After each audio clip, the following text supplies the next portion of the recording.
Yo no sé si esta semana tuvo la oportunidad de ser, digamos, sorprendido o de alguna manera recibió, no sé, algún tipo de sorpresa, eh, algún regalo, alguna invitación. No sé en verdad si quizá alguna situación no esperada, algún accidente o algo no programado fue lo que usted eh, tuvo en esta semana. Pero sin lugar a dudas, a pesar de que pretendemos planificar todo lo que hacemos, todo lo que tenemos, tratamos en la mañana quizás, no sé si usted sea de esas personas que planifica el día o un día anterior, pero es una buena práctica, pensar ya más o menos qué voy a hacer en la mañana, a qué hora me levanto, a qué hora tengo que salir, qué voy a hacer, porque así tenemos una vida un poco más ordenada y además nos permite, nos facilita alcanzar las metas o los propósitos o objetivos que tengamos por día.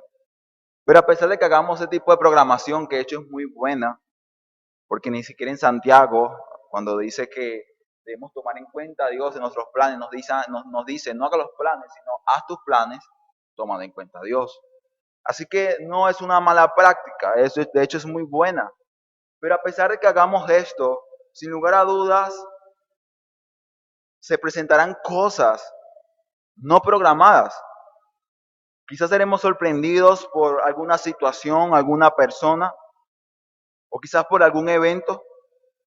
Puede ser personal o puede ser externo, pero sin lugar a dudas, por más que tratemos de planificar el día o la semana, se presentarán imprevistos, que tenderán a sorprendernos, que tenderán en muchos casos a congelarnos. ¿Por qué? Porque no era algo que esperábamos. Pues así como es inevitable para nuestra vida, este tipo de situaciones, sean buenas o sean malas, también lo fue para Jacob. Jacob fue un hombre que en sus planes o en el pensamiento de lo que sucedería en su futuro en cuanto a su hermano Esaú, era que iba a ser atacado. Era que su vida estaba en peligro. Y quizás Jacob nos hace recordar quizás a personas, familias, o incluso usted mismo, si usted es esas personas que siempre presuponen las situaciones, ¿no? Y comienzas en tu mente a quedarte muchas situaciones, ¿no? Alternas, y comienzas a decir, ¿qué pasaría si pasa esto? Quizás pase aquello o lo otro. Pero hay personas que sin lugar a dudas tienden a esperar lo peor de las cosas. Son personas que siempre ven caos, siempre ven accidentes, siempre ven peligros en cualquier momento, en cualquier lugar. Tengo familia que alguien sale y ya están pensando el accidente, si se para la camioneta, si no llega a tiempo. Y tienden a preocupar a las personas más de lo debido. Son personas llenas de ansiedad, de temores, y Jacob, mi hermano, estaba así. Pero gloria sea al Señor, que la sorpresa que Jacob se lleva es muy buena. ¿Por qué? Porque el accidente o lo no planificado en la mente de Jacob era que su hermano Esaú le perdonaría. Y más que eso, lo abrazaría, lo besaría. Es algo magnífico y maravilloso lo que vemos acá. Jacob fue sorprendido por la gracia.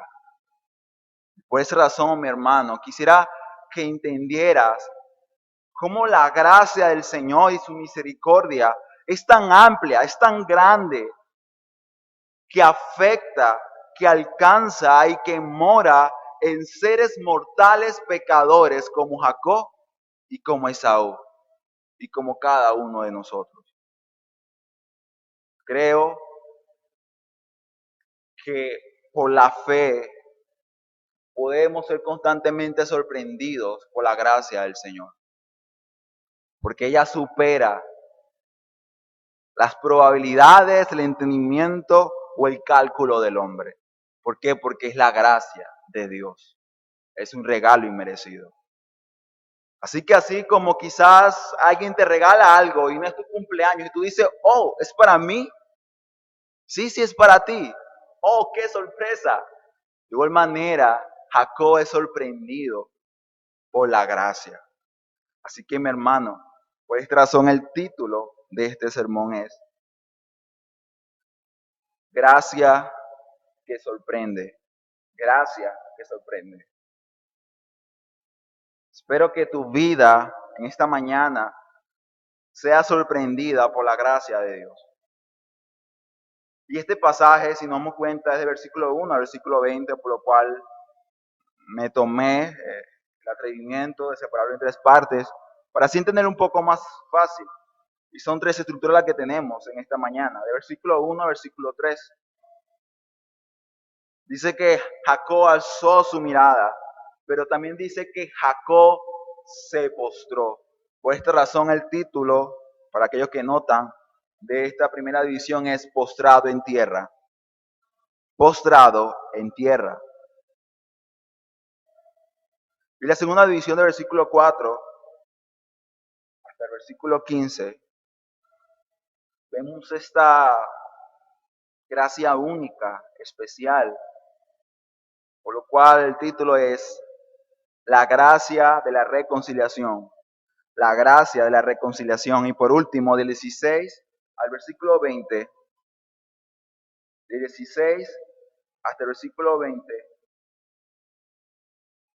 el título es Sano y salvo. De hecho, es una palabra del versículo 18. Sano y salvo.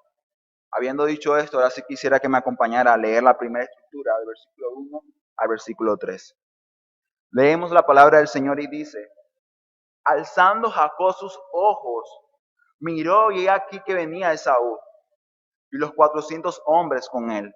Entonces repartió él los niños entre Lea y Raquel y las dos siervas, y puso las siervas y sus niños delante, luego a Lea y sus niños, y a Raquel y a José los últimos. Y él pasó delante de ellos y se inclinó a tierra 7 veces hasta que llegó a su hermano. Amén. ¿Qué dice nuestro pasaje?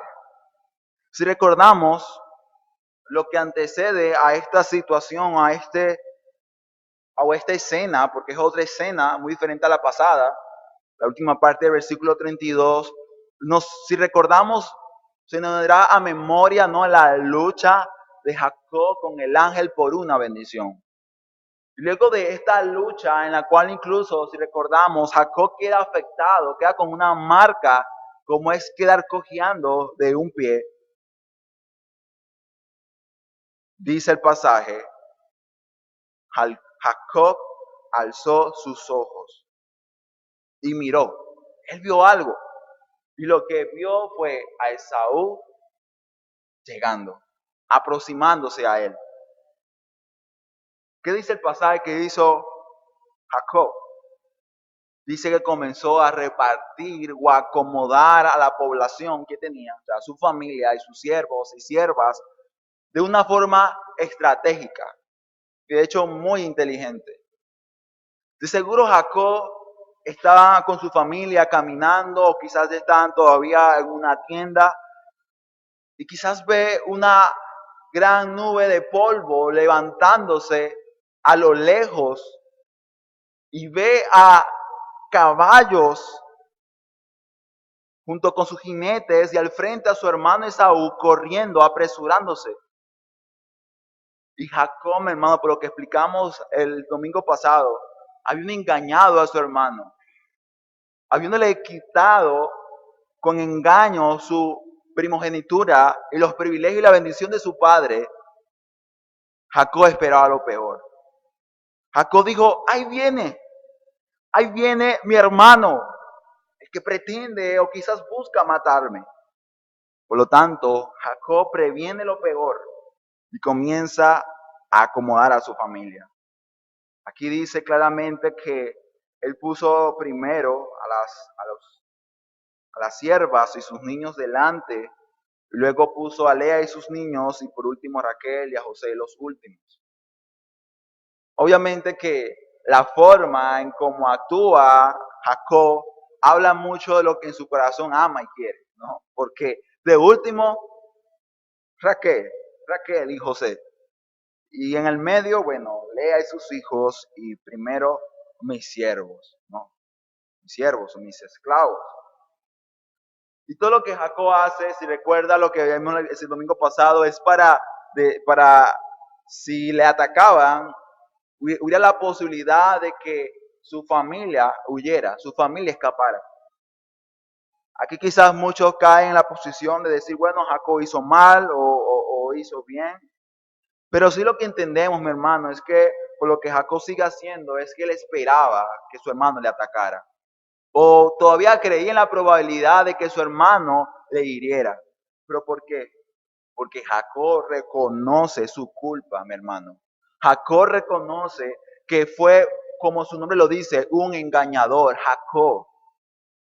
Y él reconoce además que los actos y los pecados traen consecuencias. Así que el temor de Jacob es legítimo, como también lo puede ser el temor de un ladrón, de que la policía lo atrape y lo meta preso. Como también es legítimo el miedo y el temor de aquel que mata porque la justicia le puede alcanzar. Es legítimo, mi hermano y amigo, que el hombre tema por el pecado. Es legítimo y correcto. Tú, hombre, que no crees en Cristo, que todavía no has aceptado al Señor como tu único Señor y Salvador, es correcto y legítimo que temas. Tú dirás, pero es que yo no tengo miedo a Dios. ¿Y no tienes miedo a la muerte? Sí, seguro tienes miedo a la muerte, pero ¿por qué tienes miedo a la muerte? Bueno, porque es algo desconocido. Sí, en parte es eso. Pero es que en el corazón del hombre, por muy pecador y malo que sea, siempre habrá una noción de justicia. ¿Por qué? Porque incluso él desea algo de justicia en su vida. Quiere y desea que hagan justicia con él. Y sin embargo, por eso, a pesar que vive una vida de desorden y a su antojo, tú en lo más interior de tu corazón temes ese día de la muerte, porque temes lo peor. ¿Pero por qué? Porque reconoces que eres un pecador, por muy justo que pretendas aparentar, o por muy justo que tú creas que seas, temes el juicio. Y todo hombre pecador debe temerlo. Por lo tanto, Jacob aquí como un criminal teme lo peor de su hermano y se prepara para ese momento. Así que mi hermano, entendiendo esta parte, es legítimo y apropiado que el pecador tema el juicio y el castigo de aquel que ha ofendido. Pero mi hermano y amigo, vemos gracia y misericordia aún en el pecado y la desobediencia.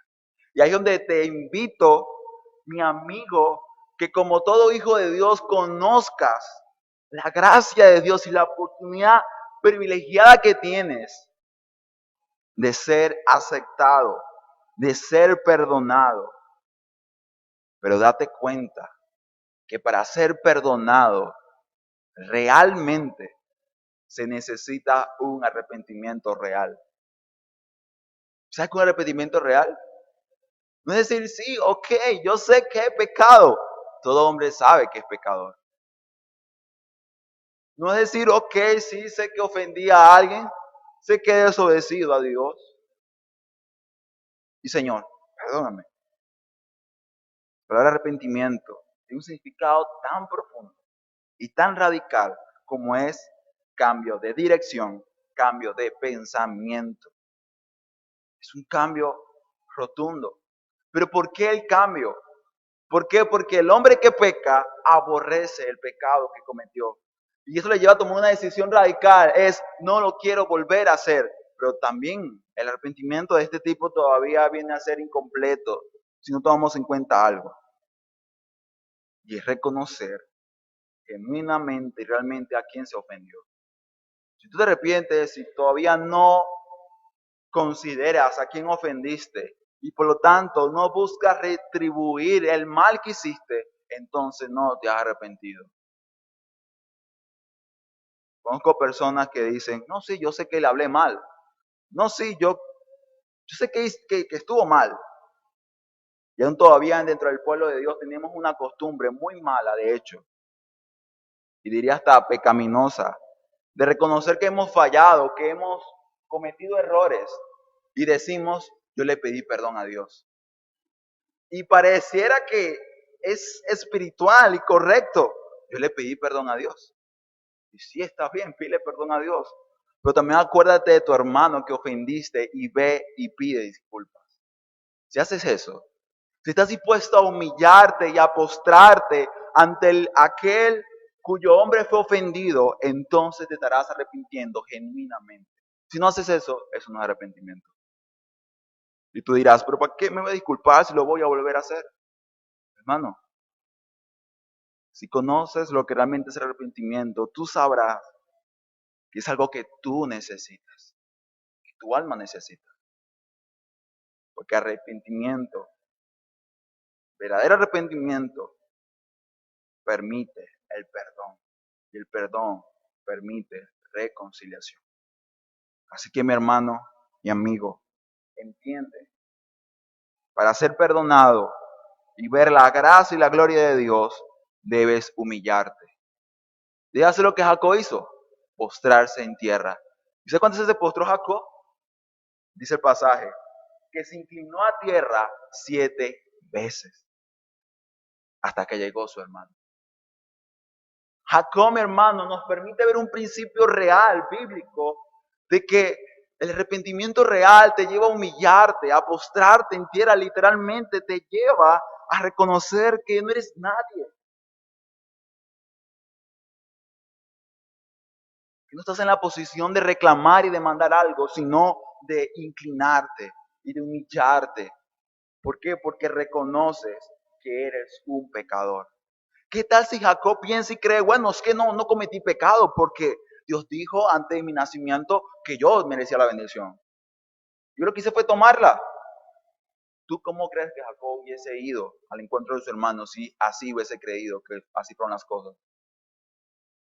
Altivo, soberbio, de pie, con el mentón muy arriba y no sé, Saúl, pero yo vengo por lo mío. Jacob no actúa de esa manera.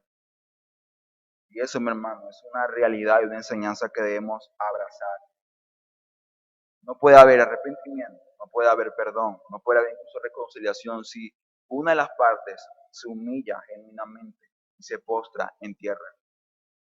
¿Y qué sucede, mi hermano, cuando el hombre se humilla? ¿Qué sucede, mi amigo, cuando tú decides humillarte? ¿Qué sucede, niño, cuando tú decides dejar de pelear con tu madre y comienzas a decir, sí, mamá, tienes razón, y lo hice mal? ¿Sabes qué sucede cuando el hijo deja de pelear con la madre? Ve esa parte agradable y maravillosa de la madre que dice, está bien, hijo, te perdono, pero no lo vuelvas a hacer. Pero si el hijo dice, no cometí error, no hice el mal, yo no me equivoqué, cuando sí te equivocaste, tu madre se va a poner como una fiera, como un león. Decir, hijo, pero si lo hiciste, y pelea y más pelea y pleito. Eso es lo que genera la rebeldía. Pero la humillación, algo que es muy ajeno a nuestro estado y caído, trae bendición y gracia de parte de Dios. Y quisiera que vayamos a ver esa gracia que sorprende a Jacob. Pues aunque tenía que hacer lo que tenía que hacer para recibir eso, no le esperaba sin embargo. Así que vayamos al versículo 4, segunda división del 4 al 15. Dice nuestro pasaje, dice, pero Esaú corrió a su encuentro y le abrazó. Y se echó sobre su cuello y le besó y lloraron.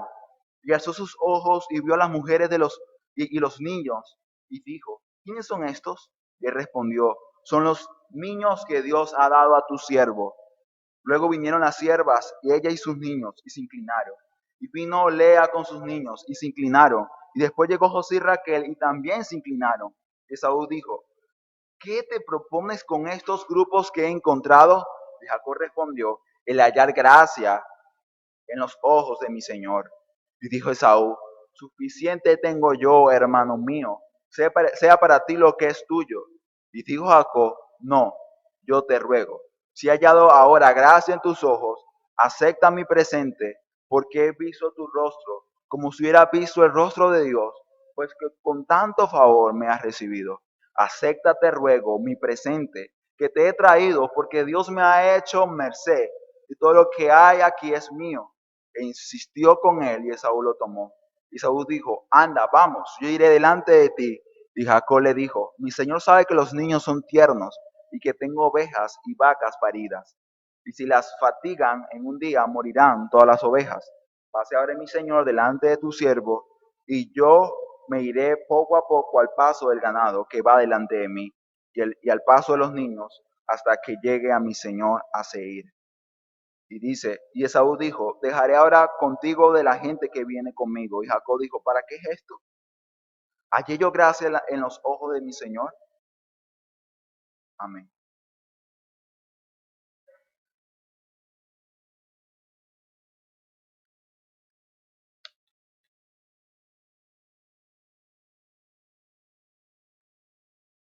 Una gracia que sorprende, la gracia de la reconciliación.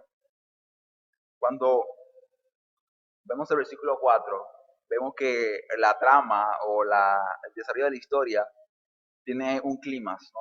Un momento clave, importante, en el cual eh, el desarrollo de la historia cambia radicalmente. Yo no sé si usted ha visto películas, me imagino que sí, porque creo que si no ve películas o no ve series, quizás es porque, no sé, creo que es imposible en el siglo XXI. Pero lo mejor de una película, una buena película o una buena serie es que te sorprenda. Si tú ves una historia, porque toda película o serie narra una historia, si no se ha dado cuenta de eso, sépalo. Toda película, toda serie o comiquita o lo que esté viendo, toda producción desarrolla una historia. Y cuando la historia es muy predecible, la gente se aburre y la gente deja de ver lo que está viendo. Y aunque estructuralmente, porque eso es una, digamos, una ciencia, el cine, a pesar de que la estructura básicamente siempre lo mismo, hay un villano, hay un héroe, hay actores principales, secundarios, terciarios, y esto lo sabemos y siempre sucede, siempre hay algo que sorprende a la audiencia. Y si eso genera una sorpresa profunda, increíble, entonces a la gente le agrada eso y le gusta. Por ejemplo, el final de Unbetter Gay. ¿Quiénes no quedaron sorprendidos? Muchos. El protagonista muere para salvar a todos. Es algo único, radical, que revoluciona incluso la forma como se hace cine en cuanto a superhéroes. ¿Pero por qué? Porque generó una sorpresa grande, profunda, y eso por supuesto genera emociones, y es lo que realmente se busca al momento de producir una cinta. Pero viendo un poco el pasaje, mi hermano, pasa algo similar, pasa lo mismo. Recuerda, es una historia narrada. Moisés narra una historia al pueblo y lo impresionante sucede. Y usted dirá, pero ¿qué es impresionante, mi hermano? Lo que hace Saúl. Saúl, el hombre que en su momento dije, voy a matar a mi hermano.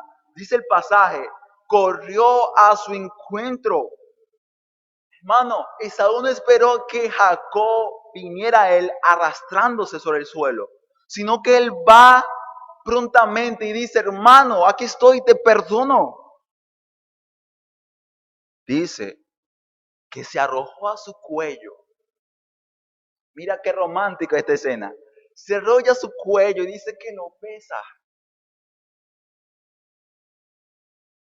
Hermano, Esaú es sincero. Y Esaú también nos enseña. Esaú, imagínense ustedes, Esaú.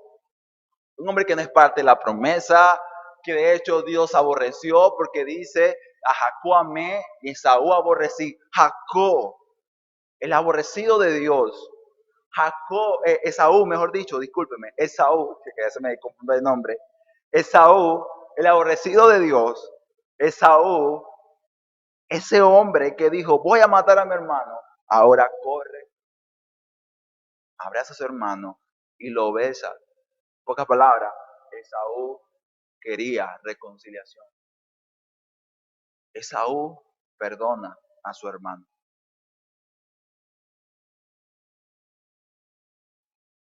Es una sorpresa, es una gracia maravillosa la que vemos acá. Hermano, Esaú no dice, pero mi hermano haya tirado en el suelo, de seguro está arrepentido. Y dice, está bien, voy a esperar que se aproxime, ahí en el suelo, como debe estar. No, no hace eso. Él va, corre a su hermano y lo abraza y lo besa.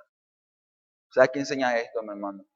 Que no solamente de parte del que ofendió debe arrepentirse genuinamente y humillarse, sino que aquel que os ofendido debe estar dispuesto y dispuesto para perdonar.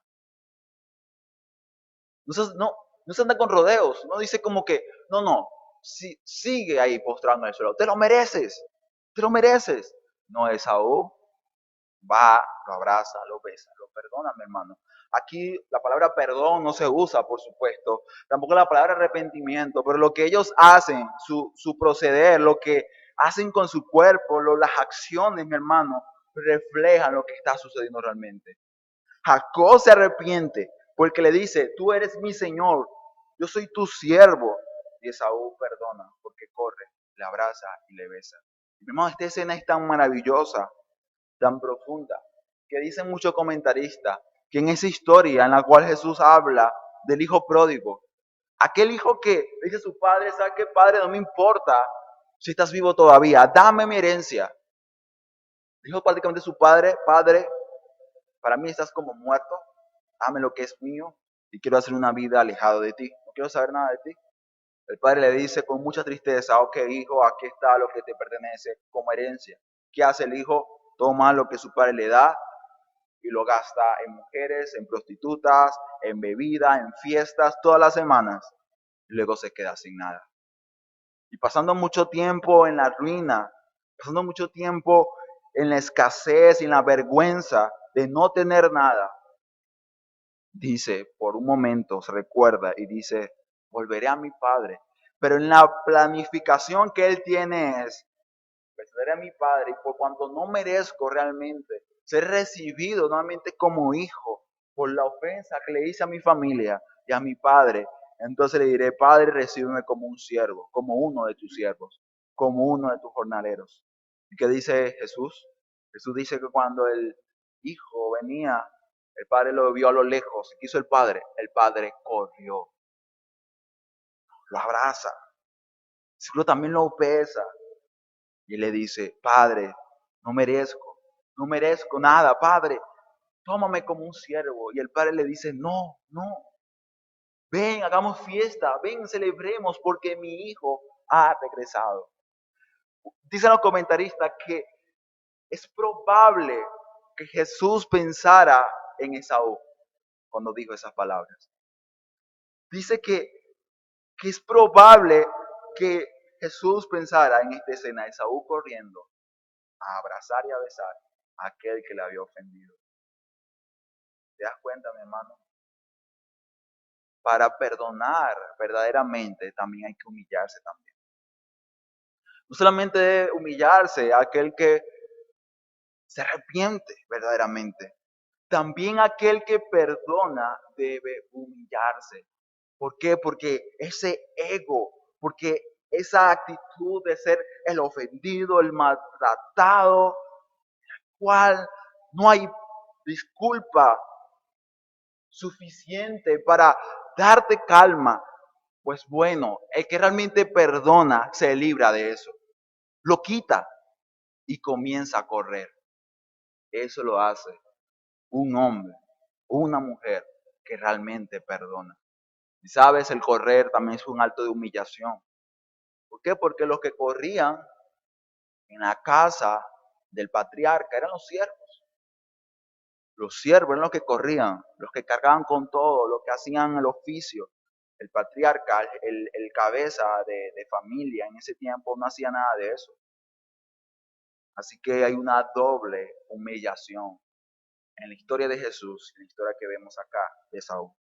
¿Por qué? Porque corre como un ciervo. Es una humillación, pero también es una humillación a quien perdona.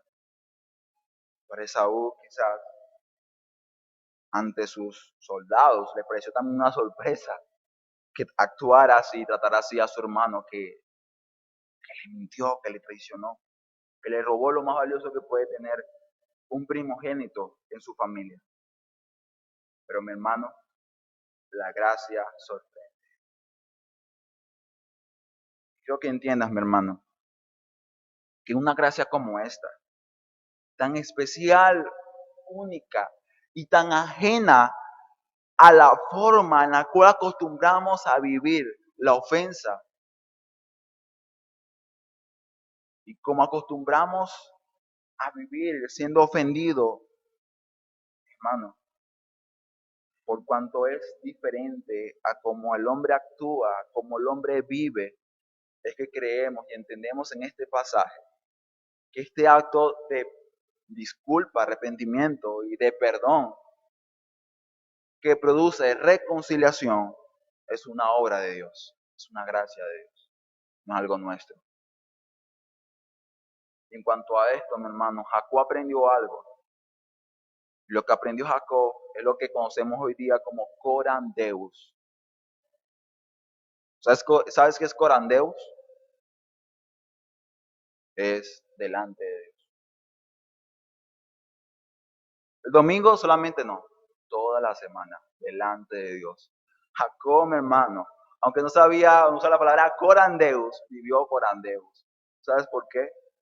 Porque cuando Esaú viene a plaza, perdona a su hermano, dice que Esaú levanta su vista y ve a los niños, ve a mujeres.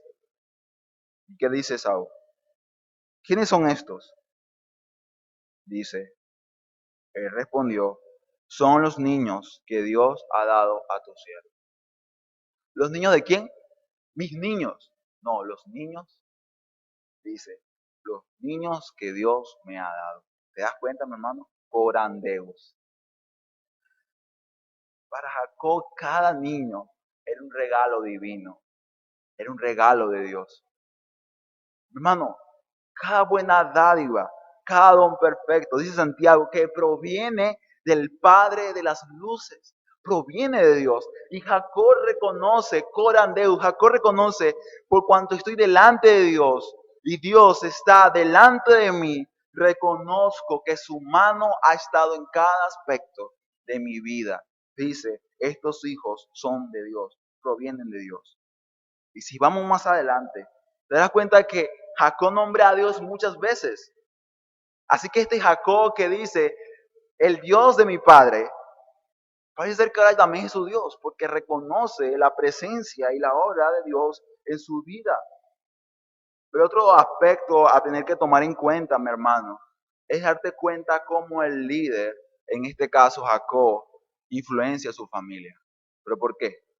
Porque dice que Jacob se pone de frente de todos y se inclina 7 veces en actitud de humillación, de arrepentimiento. ¿Y qué hace la familia de Jacob? Hace lo mismo. Vienen, dice acá, luego vinieron las siervas y ellas y sus niños y se inclinaron.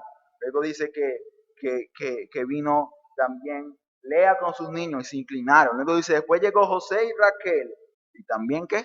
Se inclinaron. Es un principio también maravilloso que quisiera que como padres de familia tomaran en cuenta en este pasaje. Tú, hombre, cabeza de hogar, tu familia será un reflejo de lo que tú realmente eres. Tendemos siempre a buscar culpables y siempre son afuera. No sé, es culpa de la sociedad. La sociedad está muy pervertida. Por eso mis niños, mira cómo hablan, mira cómo actúan. Son sus amigos, que son unos rebeldes, ¿no? O son los vecinos, o son mis amigos, o es mi iglesia, o es el pastor, o son los líderes. No, ese es tu huerto, hombre que me escuchas. Tú, padre de familia, reconoce tu responsabilidad. Y si tú eres un hombre orgulloso, tu familia también será una familia orgullosa. Si eres un hombre que sirve, tu familia será una familia que sirve. Si tú eres un hombre genuino, honesto, tu familia también será genuina y honesta. ¿Pero por qué? Porque tú eres su líder, porque tú eres su guía. Y por lo tanto, tú, hombre, tienes la oportunidad de cultivar un buen huerto para Dios, para el reino de Dios. Así que considera que lo que tú hagas, como tú guíes tu hogar, tu familia, ¿será de bendición o no lo será? ¿Será para que el reino de Dios avance? ¿Será para que tu familia se les sea permitido, mi hermano, vivir el corandeos? ¿Vivir delante de Dios realmente en todo? ¿O no lo será? Tú como hombre tienes esa responsabilidad. Y Jacob, mi hermano, desde tantos defectos, porque tiene muchísimos, por cierto, en este caso, mira que sí lo hizo bien. Y eso también hay que reconocerlo, ¿verdad? Jacob guió a su familia. ¿A qué, mi hermano? Al arrepentimiento.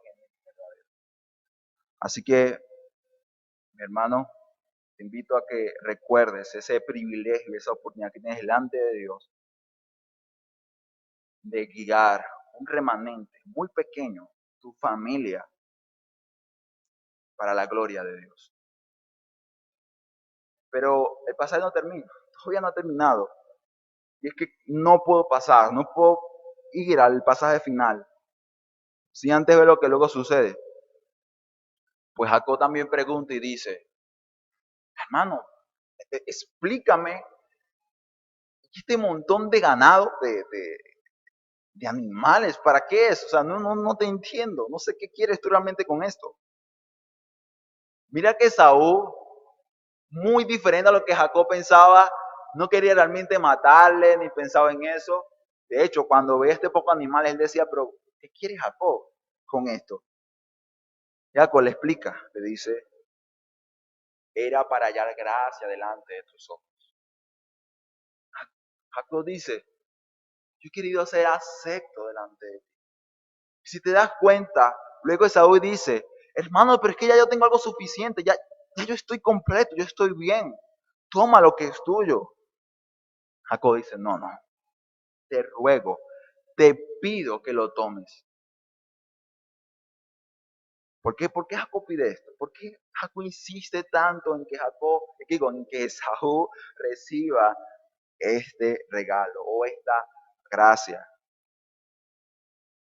Aunque realmente es un pago por la ofensa que cometió. Y es donde tú debes ver esto, mi hermano. Los rebaños que Jacob envía a Esaú, pues, pues puesto que él se había arrepentido genuinamente, eran un medio, una forma de restituir. ¿Ves? De alguna manera. Yo sé que hay cosas que no se pueden acomodar y que sean tal cual como eran antes, pero sí se pueden reparar. Y Jacob en su intento y su búsqueda de una reconciliación con su hermano, repara o busca de reparar la ofensa. Por eso él dice, no, tómalo. Pero también Jacob hace algo aquí maravilloso. Es una palabra increíble. Y es que dice, no, yo te ruego que lo tomes. Porque además, otra razón por la cual Jacob hace esto es porque he visto tu rostro como si hubiera visto el rostro de Dios. ¿Pero por qué? Dice, pues con tanto favor me has recibido. Hermano, Jacob no dice, me parece que tu rostro es el rostro de Dios, por decirlo, así como que, bueno, me imagino que así es el rostro de Dios. No, recuerda que Jacob hace poco ha dicho, ¿qué dijo él? El capítulo pasado. Dice, y llamó Jacob el nombre de aquel lugar Peniel. ¿Pero por qué? Porque dijo, vi a Dios cara a cara y fue librada mi alma. Ahora entiendes realmente que Jacob tuvo la oportunidad, que muy pocos hombres tuvieron en la historia de la humanidad, de ver una manifestación grande, impresionante de la divinidad misma, ahora entiendes ahora que cuando Jacob dice, he visto en ti como si hubiera visto el rostro de Dios, es que realmente Jacob, mi hermano, vivió en ese momento algo extraordinario, algo sobrenatural. El rostro de Saúl no brilló como brilló el rostro de Moisés cuando se bajó de aquel monte. Y sin embargo él dice, en ti he visto como si hubiese visto el rostro de Dios. ¿Sabes qué dice esto, mi hermano?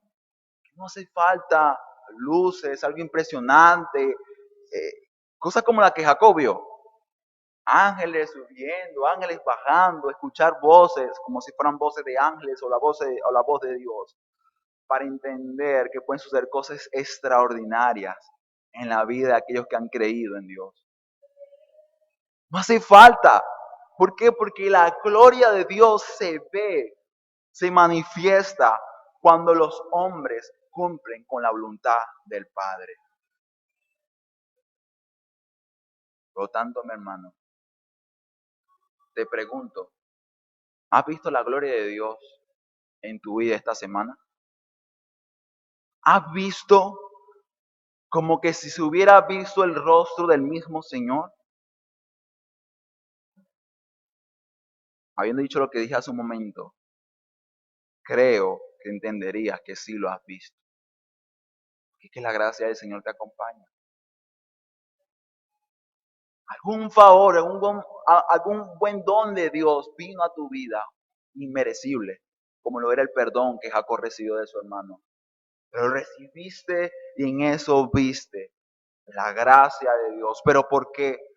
Porque vistes el favor recibido.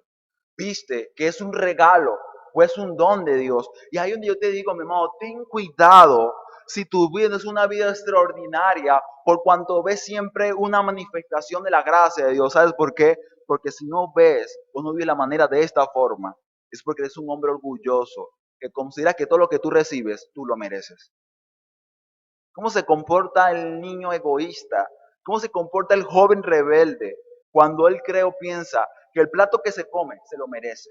Que la ropa que se coloca se lo merece. Que los privilegios o oportunidades que se le dan se lo merece. Él dice, pero es que yo soy hijo de mi mamá. Él tiene que hacerlo. O ella tiene que hacerlo. ¿Cómo se comparte un joven como ese? O un niño como ese. Rebelde, mi hermano. No agradece por nada. Le das un plato de comida, no dicen, gracias mamá. Gracias papá. Son hombres o niños o jóvenes desagradecidos, que más que agradecer siempre se van quejando. ¿Por qué? Porque siempre creen que merecen mucho más. Y mi hermano, no solamente son niños, no solamente son jóvenes, que como algunos están en la etapa de la adolescencia, que eso no existe, pero no solamente son ellos, es la actitud de tu corazón y de mi corazón. Creer o considerar que merecemos todo en este mundo. Y por creer esto, vivimos todo el tiempo demandando, diciendo, necesito, merezco esto, yo tengo ese privilegio, yo tengo esa oportunidad. Y somos como el pueblo israelita, nos quejamos de todo. No hay agua, no hay pan, cae pan, luego hay mucho pan. Mandan carne, ay, es mucha carne. Y así pasaremos toda la vida quejándonos si no reconocemos lo principal, de que no merecemos nada y sin embargo recibimos mucho. Eso. Si tú crees y abrazas esa frase o esa palabra, mi hermano, verás la gloria de Dios en todo. E incluso, como alguien decía, en el pañal que le cambia al bebé cuando se hace encima, verás la gloria de Dios.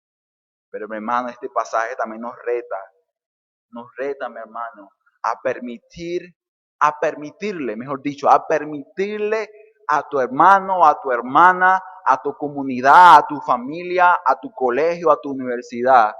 Permíteles a ellos ver la gracia de Dios, la misericordia de Dios.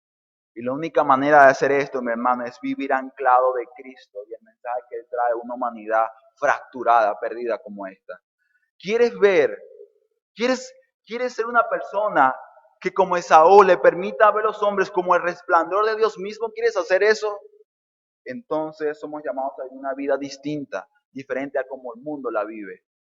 Todo el mundo es pelea, lo que el mundo vive es de egoísmo, orgullo, es interés propio, es pisotear, es siempre buscar alcanzar tus metas sin importar qué hagas, es ser servido, no servir a otros.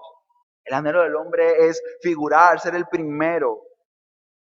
Y cuando tú, contrario a todo eso que acabo de decir, vives, vas a sorprender a los que te rodean. Porque al igual que esta historia, que parece ir en su secuencia natural, harás que los hombres se detengan y digan, ya va,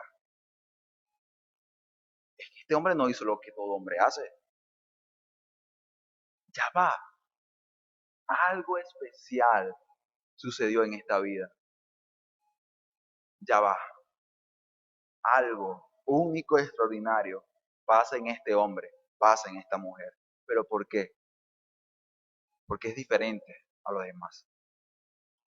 ¿Por qué? Porque irrumpe la secuencia, el desarrollo natural de una historia caída, de una realidad fragmentada, de un reino perdido, de una sociedad dividida. ¿Por qué? Porque cuando nosotros llevamos el mensaje de la reconciliación, mi hermano, la gloria de Dios se revela y se manifiesta a las personas. Se revela y se manifiesta a la iglesia. Cuando el cristiano es portador de un mensaje de reconciliación y vive reconciliación, entonces cosas como la que Jacob dice, muchos hombres van a decir, he visto como si fuera el resplandor del rostro de Dios. Así que mi hermano, espero que hayas entendido en este pasaje que la verdadera reconciliación requiere humillación de aquel que se arrepiente, pero también de aquel que perdona. Y cuando estas cosas son posibles, viene una maravillosa y una sorprendente reconciliación. Vemos cómo el criminal es aceptado y es perdonado. Vemos cómo el criminal, Jacob, recibe un perdón inmerecido. Y esto, mi hermano, esta es la hermosura de la reconciliación. La reconciliación es hermosa, es maravillosa y sorprende, porque aquellos que se unen es un Dios santo, santo, santo, que se aproxima, que corre y abraza a un hombre pecador, pecador, pecador, pecador y muy pecador. Ese es la gloria y la sorpresa de la reconciliación. Y mi hermano, lo que pasó acá y lo que pasará, y espero que también pase en nuestras vidas, puesto que tenemos el mandato y el llamado a llevar un mensaje de reconciliación, como dice el apóstol Pablo, es que esto es posible solamente por la gracia de Cristo Jesús, por la gracia de Dios. Porque uno mayor que Saúl revela y muestra a los hombres la gracia y el favor de Dios, Cristo Jesús. Jesús, la promesa, permite, como dice Hebreos, que una verdad oculta o poco visible en la antigüedad ahora sea claramente visible. Por eso dice Hebreos, que en otro tiempo eran los profetas, pero ahora es mediante su Hijo Jesucristo en el cual podemos ver la gloria de Dios. Y la gloria sublime y más grande que vemos en Cristo Jesús de Dios es que Él perdona, que salva y que adopta a hombres pecadores como tú y como yo. A hombres pecadores como Jacob. Estos hombres son aceptos y abrazados y son integrados a la familia de Dios. Esto, mi hermano, es la sorpresa. Es la maravilla, es la noticia sorprendente de la reconciliación que hallamos en Cristo. para con el Padre Dios. Y esa gracia es tan grande, mi hermano, que nos lleva a la última división, del 16 al 20, que no lo leeré por falta del tiempo, pero sí quisiera leer una parte del pasaje y considero que es muy importante por lo que Jacob esperaba o al menos había pedido a Dios. Y es lo que dice el versículo